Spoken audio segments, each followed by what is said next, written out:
Hello and welcome class 7th to your history class. So students, as we are discussing about chapter 4, that is the Mughal Empire. So students, we have discussed so many things regarding this chapter. Who were the Mughals, Mughal military campaigns, Mughal emperors, Mughal tradition of succession. Now we are going to discuss about Akbarnama Ain Akbari. Okay, तो इसके बारे में आज हम discuss करने वाले हैं। उससे पहले हमने जो है mansabdars and jagirdars then zabt and zamindars के बारे में डिस्कस किया था। Okay, so let's get started with today's topic Akbarnama and Ain Akbari. So Akbar ने क्या किया? अकबर ने अबुल फजल को ऑर्डर किया, मतलब कहा कि वो क्या करें, उनकी हिस्ट्री के बारे में लिखें। जो भी उन्होंने अपनी रेन में, अपने शासनकाल में किया, उसको वो क्या करें, उसके बारे में कुछ लिखें। ठीक है, तो इसलिए जो है अबुल फजल ने उनके रेन के बारे में लिखा। ठीक है, अब अबुल फजल कौन थे?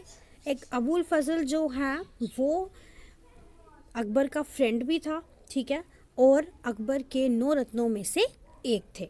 ठीक है, जैसे 9 ज्वेल्स बोलते हैं हम, अकबर के 9 ज्वेल्स थे उसके कोर्ट में, तो उनमें से एक जो था वो अबुल फजल भी था। मैंने आपको पहले भी डिस्कस किया था 9 रत्नों के बारे में। ठीक है, तो वहाँ पर जो है अबुल फजल ने उनके बारे में लिखा। वो एक फ़िलासफ़र थे। ठीक है, फ़िलासफ़र थे, तो अकबर ने अपॉइंट किया उनको, ठीक है, कि मेरे बारे में क्रॉनिकल लिखें। ठीक है, तो अकबरनामा जो है वो क्या है, एक बायोग्राफी है।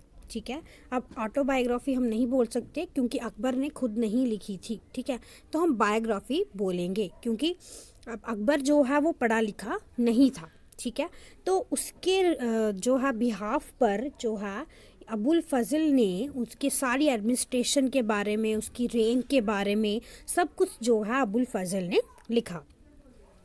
तो a 3 volume of chronicle of reign of Akbar. All these volumes deal with the different subject matter of that time period.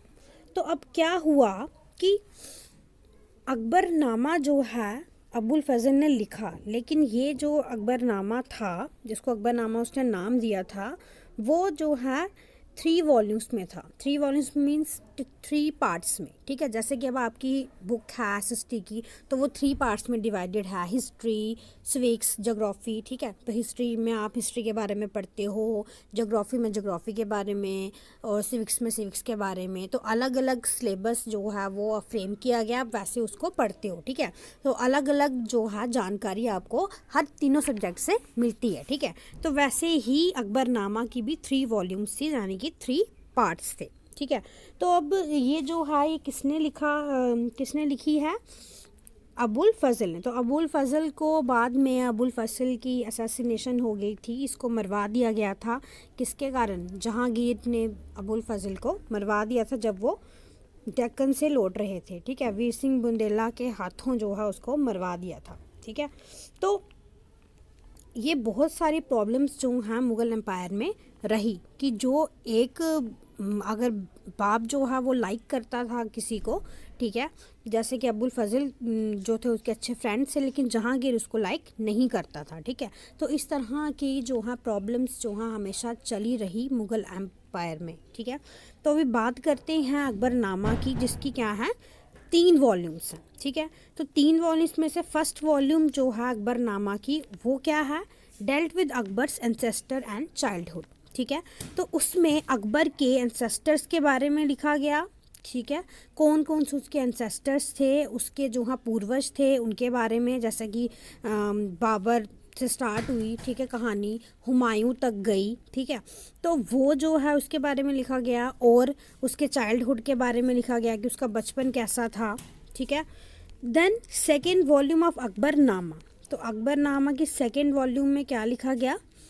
उसमें रिकॉर्ड किए गए अकबर के रेन के जितने भी इवेंट्स उसने किए, जो भी उसने किया, जो भी एडमिनिस्ट्रेशन चलाई, किस तरह से चलाई, उसके यो युद्ध वगैरह हुए, जो भी हुआ वो सारा कुछ जो है वो उसने सेकेंड वॉल्यूम में अकबर की लिखा, ठीक है, अकबरनामा में।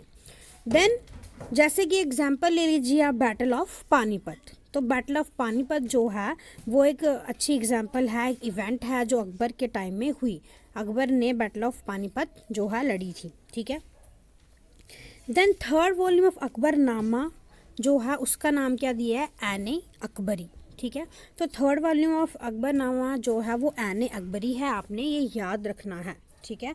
तो अकबरी आता है, तो ऐन अकबरी में क्या क्या डिमॉन्स्ट्रेट किया गया।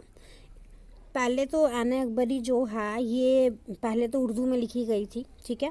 उसके बाद जो है ये ट्रांसलेट की गई इंग्लिश में एच ब्लॉचमैन से, ठीक है। एच ब्लॉचमैन ने जो है इसको ट्रांसलेट किया है।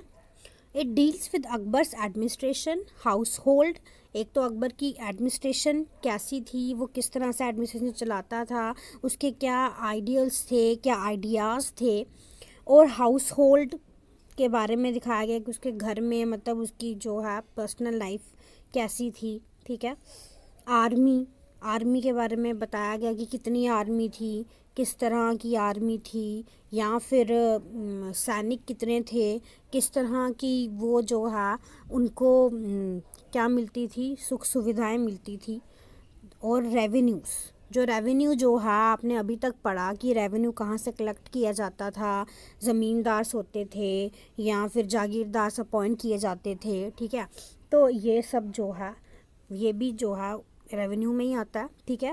And the geography of his empire, तो एम्पायर की ज्योग्राफी कैसी थी ये भी बताया गया। ज्योग्राफी मीन्स वहाँ के एनवायरनमेंट, किस तरह की जगह, जैसे कि मुगल्स जो थे वो इंडिया में आए थे, ठीक है।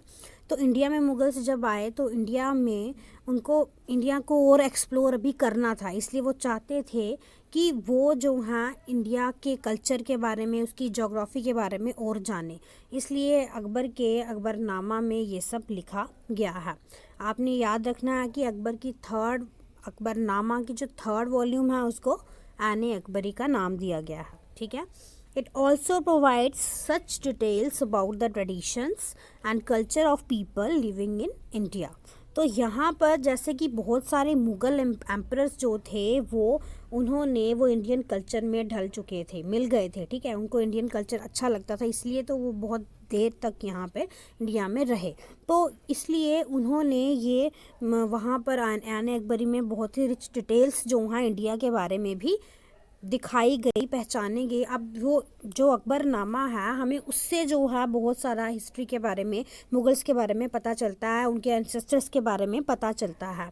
तो वो कैसे पता चलता है हमें उनके एंसेस्टर्स के बारे में, उनके जो पीछे के जो जितने भी थे उनके बारे में हमें कैसे पता चलता है। तो ये सब जो है अकबरनामा में लिखा गया। और बहुत सारी बायोग्राफीज़ हैं जिनके बारे में लिखा गया है, लेकिन अकबरनामा की बात कीजिए तो यहाँ पर अगर अकबर की हिस्ट्री या उनके एडमिनिस्ट्रेशन के बारे में बात करेंगे तो उससे भी हमें बहुत सारा हिस्ट्री के बारे में देखने को मिलता है, ठीक है। तो वही बात मैं कर रही हूँ कि it is also provide rich details about Indian culture, क्योंकि इंडियन कल्चर में वो रह चुके हैं, अब वो इंडियन कल्चर उनके अंदर बस चुका है, वो पीपल जो हैं वहाँ पे रह रहे हैं, उनके साथ उनकी बहुत अच्छी बॉन्ड हो चुकी है। जैसे कि अकबर जो है अपने रेन में बहुत ही अच्छा था, ठीक है, माना जाता है कि, तो इसलिए उन्होंने इंडिया के कल्चर के बारे में भी जो है उसमें डिस्कस किया गया है, ठीक है। तो it also provides statistical details about, अब स्टैटिस्ट की डिटेल दी कि कितनी क्रॉप्स कहाँ होती थी, कौन सी क्रॉप कहाँ पे होती थी, कितनी यील्ड होती थी, अगर क्रॉप उगती थी, गेहूँ उगता था तो कितना उगता था, ठीक है, उसके प्राइजेस उस टाइम कितने थे, लोगों को जो वहाँ पर काम करते थे, जो पीजेंट्स थे, या उनसे कितना रेवेन्यू कलेक्ट किया जाता था, कितना परसेंट किया जाता था, जो काम करने वाले लोग थे उनको कितने वेजेस मिलते थे, कितनी सैलरीज थी उनकी, ठीक है। और रेवेन्यू के बारे में लिखा गया कि कितना परसेंट रेवेन्यू कलेक्ट किया जाता था और कितनी ज़्यादा प्रॉस्पेरस था उस टाइम पे, अकबर के टाइम पे एम्पायर। तो ये सब जो है ऐन अकबरी में इंक्लूडेड था, ठीक है। तो अभी आपने जो है ये याद रखना है कि इसकी 3 वॉल्यूम्स थी और थर्ड वॉल्यूम का नाम था ऐन अकबरी। बार बार मैं आपको ये चीज़ बता रही हूँ और आपको ये क्वेश्चंस में भी आ सकता है, ठीक है। उसके बाद जो है आप टॉपिक से हट के मैं आपको एक और बात बताती हूँ कि अगर जो है कोई भी एम्पायर या एम्परर जो है वो किसी को भी अपने बारे में लिखने को बोलेगा तो वो जो है उसकी हमेशा एक ही साइड दिखाएगा जो अच्छी वाली है। क्यों अच्छी वाली साइड इसलिए दिखाएगा क्योंकि अच्छी वाली साइड के ही उसको पैसे मिलेंगे, उसको रिवार्ड्स मिलेंगे। ये पहले भी मैं डिस्कस कर चुकी हूँ फर्स्ट चैप्टर्स में, सेकंड चैप्टर में, ठीक है। तो इसलिए ऐसा किया जाता है कि वो पॉजिटिव ही जो है उसके लिए रिमार्क्स देगा, नेगेटिव रिमार्क्स नहीं देगा, ठीक है। तो बहुत सारे हिस्टोरियंस जो हैं वो ये डिनाई करते हैं कि ऐसा नहीं है कि अकबर जो है अच्छा ही था, अपनी रेन में और सब कुछ उसने अच्छा ही किया। तो हिस्टोरियंस ये कहते हैं कि बहुत सारी जो हैं दूसरी नेगेटिव साइड्स जो हैं वो अकबर की अकबरनामा में नहीं लिखी गई हैं, ठीक है। तो जो लिखने वाले होंगे वो हमेशा पॉजिटिव साइड ही दिखाएंगे, ठीक है। ये सब बोला गया, लेकिन अब आपको ये याद रखना है कि जितना आपको पढ़ाया गया है, अब अगर कल को आप हिस्टोरियन बनते हो तो आपको दोनों साइड के पर्सपेक्टिव देखकर चलना है और हर चीज़ के दो पहलू होते हैं, that is the natural thing, ठीक है। तो अभी हमने इसमें यही पढ़ा कि अकबरनामा जो था वो अकबुल फज़ील ने लिखा था, ये आपने याद रखना मेन, और उसकी 3 वॉल्यूम्स थी, ठीक है। फर्स्ट वॉल्यूम में जो है उसकी एडमिनिस्ट्रेशन के बारे में डिस्कस किया गया था, एंसेस्टर्स और चाइल्डहुड के बारे में, और सेकेंड वॉल्यूम में उसकी रिकॉर्ड थे इवेंट्स। देन उसके बाद एनी अकबरी आता है, थर्ड वर्जन जो था उसका, थर्ड वॉल्यूम, उसके बारे में जो है एडमिनिस्ट्रेशन थी, हाउस होल्ड, आर्मी, इनके बारे में लिखा गया था। So this is all about Akbarnama and Ain Akbari. So read the book thoroughly. Okay, so thank you students.